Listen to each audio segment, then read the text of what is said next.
Apart from scene marker and main menu marker, another type of marker that we have is the stop marker. So to add in that, I'm going to go around under markers right here. Under menu markers, I'm going to click on set menu markers. And over here, it says stop marker. That's for DVD only, and it returns to the main menu, as you can see right here.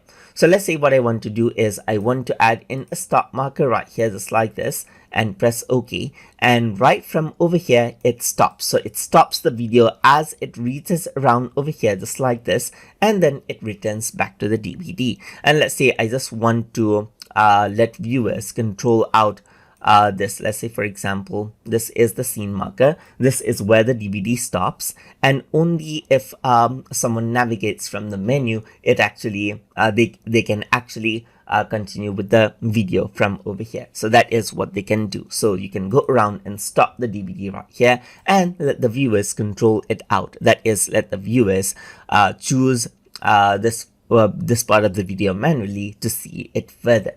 So that is how you can work around with the stop marker, so that the video which is actually playing stops in a particular section as you're playing it on a DVD player. So that is how you can add in a stop marker inside of Adobe Premiere Elements. So I hope you guys learned something as always. And as always, please like, comment, share, and subscribe.